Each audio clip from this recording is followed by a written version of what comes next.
গল্পের নাম ফেরিটেল, লেখা আরিশানুর, ১৪ পর্ব, সংখ্যা ৩৩। রাস্তার ধারে গাড়ি পার্ক করা আছে বিশাল বড় ভবনের পাশে। ইমান শপিং মলের পিছনের সাইডে আইসক্রিম শপের সামনে গাড়ি থামিয়েছে। সে নেমে পড়ে গাড়ি থেকে। এরপর ড্রাইভিং সিটের পাশে সিটটার দরজা খুলে দিয়ে বলে, আসো। মীরার চোখ মুখে তখনও রক্তিমের আভা ফুটে আছে, চোখে লোনা পানি টলমল করছে। অথচ ইমান নির্বিকার। তাকে জোর করে হলেও আইসক্রিম খাওয়াবে। কি আশ্চর্য! এত বড় একটা বিপদ থেকে বেঁচে ফিরেছে। এই মুহূর্তে কে এমন শপে এসে উৎসবের আমেজ নেবে? ছেলেটা দিন দিন গাধা হয়ে যাচ্ছে। এবার ইমান দরজার ভিতর দিয়ে নিজের শরীরে গিয়ে এনে নিজ গর্জে সিট বেল্ট খুলে তাকে টেনে বের করে। মীরার সামনে আবারও দৃশ্যমান হলো আইসক্রিম শপটা। শপটার না অ্যাকচুয়ালি বিরাট বড় স্ক্রিনে বেশ ডিজাইন করে বড় করে উজ্জ্বল করে লেখা কার্ভেল। এই শপের নাম আগে কোনোদিন শোনেনি মীরা। তবে ভিতরে না ঢুকে অনুমান করা যাচ্ছে এটা খুব বিখ্যাত কোনো দোকান। কাছের দেওয়ালে ওপেন লেখা, অর্থাৎ শপ এখানে খোলা আছে।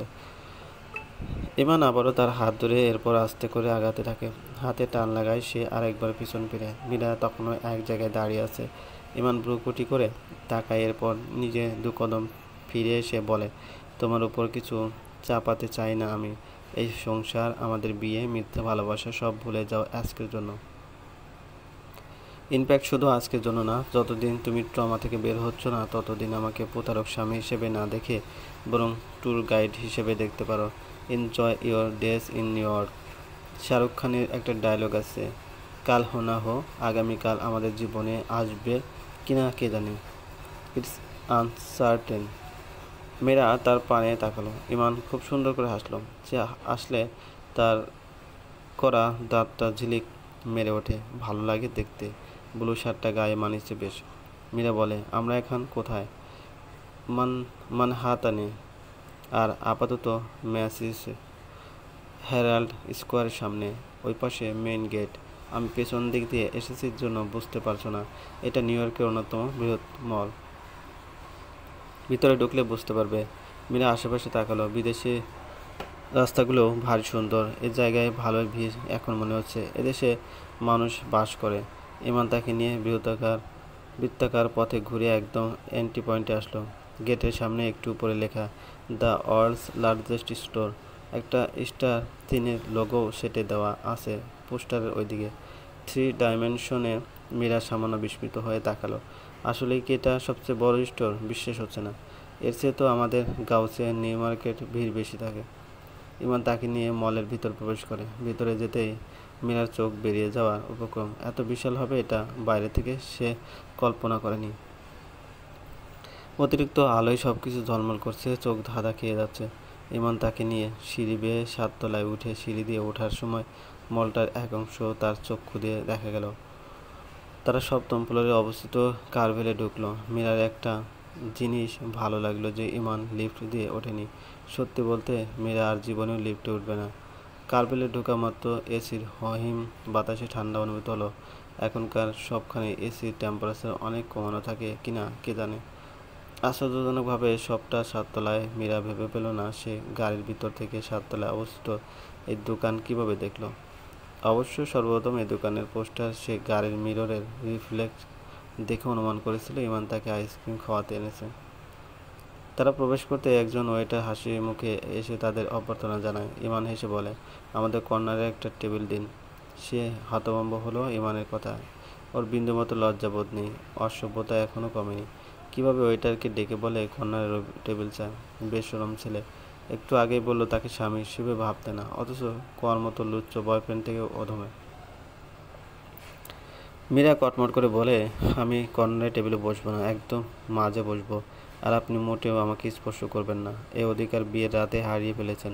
ইমান বিস্ফোরিত চোখে তার দিকে তাকালো। পুরো ব্যাপারটা দ্বাদস্থ করতে সে সময় নিল। এরপর হেসে বলে, বেশ, মাঝের ওই ফুলদানির পাশের টেবিলে গিয়ে বসি, আসো। ইমানের শান্ত স্বভাবটা ভালো লাগছে। আগের সেই রকচটা অভ্যাসগত আচরণ আপাতত এই মুহূর্তে আর করছে না। বরং শান্ত নরম সুরে কথা বলছে সবসময়। গলার স্বরে বিন্দুমাত্র শ্লেষ নেই। তারা চেয়ারে বসতেই ইমান ইচ্ছা করে তাকে খোঁচা মেরে বলে, তুমি কি ভেবেছিলে আমি তোমাকে নিয়ে কর্নারের টেবিলে বসে ওইসব আজেবাজে কিছু করব? মীরা একবার চোখ পাকিয়ে তাকালো। ইমান মেনু কার্ড চোখ বোলাতে বোলাতে এসে দিয়ে বলে, তুমি এখনও ম্যাচিউর হওনি। বাচ্চা একটা মেয়েকে বিয়ে করে ফেলেছি। কথাটা শেষ হওয়ার পর তারা দুজনেই দুজনের দিকে তাকালো। বেশ বিব্রতকর অবস্থা। তাদেরকে উদ্ধার করতে ওয়েটার আসল অর্ডার নিতে। ইমন নিজের সব মনোযোগ অর্ডার দেওয়ায় দিল। ওয়েটার যাওয়ার পর ইমন বলে ওঠে, তুমি জুইকে সত্যিটা বলনি কেন? মীরা ঠাহর করতে পারল না কাকে সে কোনো সত্যি বলেনি। কোণে মনে পড়ে গেল জুইয়ের কথা। নতুন পরিচয় হওয়া জুই জানতে চেয়েছিল সে ইমানের কে হয়।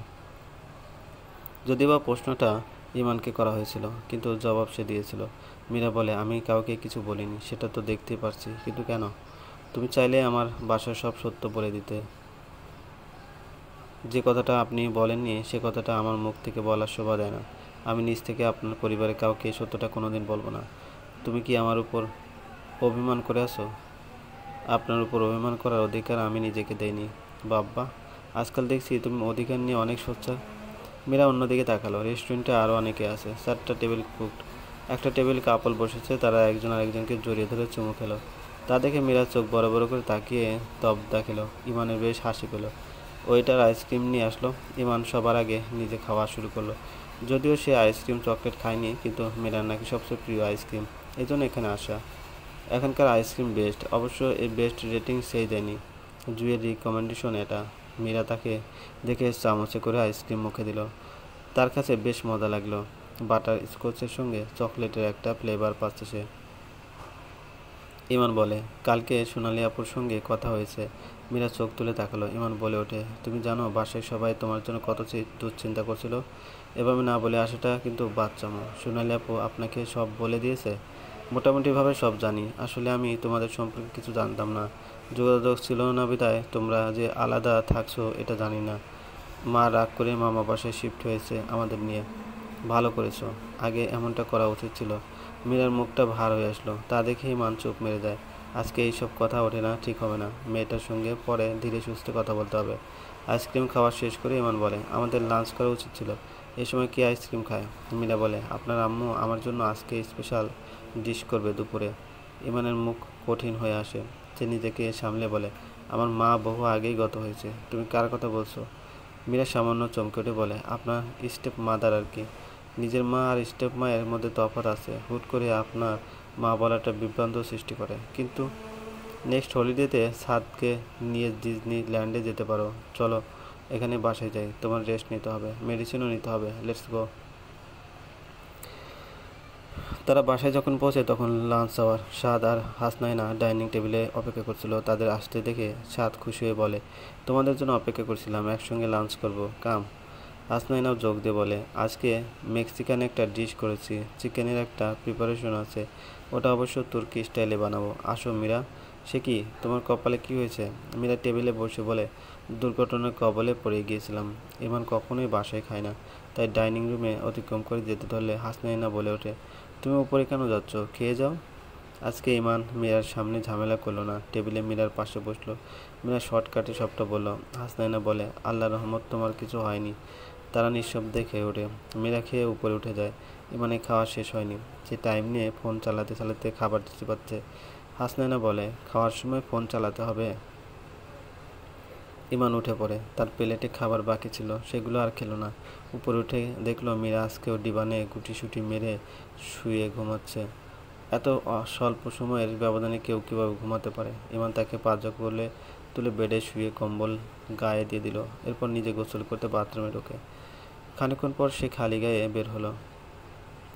বাথরুম থেকে আসলে গেঞ্জি সঙ্গে নিতে ভুলে গিয়েছিল। রুমে মীরা ঘুমাচ্ছে ভেবে সে বের হয়, কিন্তু মীরা তখন ঘুম থেকে উঠে বসে আশেপাশে তাকাচ্ছে। তাদের চোখাচোখি হতে ইমান বেশ বিব্রত বোধ করে। এখনই ওর ঘুম ভেঙে উঠে বসতে হলো। মীরা মুখ ঘুরিয়ে নিয়ে বলে, আমি না ডিভানে ছিলাম, বেডে আসলাম কিভাবে? ইমান কাবার থেকে গেঞ্জি বের করে পরিধান করে বলে, আমি কিভাবে জানবো? মানে এটা কিভাবে পসিবল? আমি রুমে এসে তোমাকে এই জায়গায় দেখেছি, কিন্তু আমি ডিভানে ছিলাম, ক্লিয়ারলি মনে আছে। তাহলে মনে হয় ঘুমের মধ্যে হেঁটে হেঁটে এসেছো। আমি স্লিপ ওয়াক। মীরা হা হয়ে গেল। সে স্লিপ ওয়াক করে? মাই গড, কী ভয়ঙ্কর রোগ! যদি সে ঘুমাতে ঘুমাতে বাইরে বের হয়ে যায়। চলবে।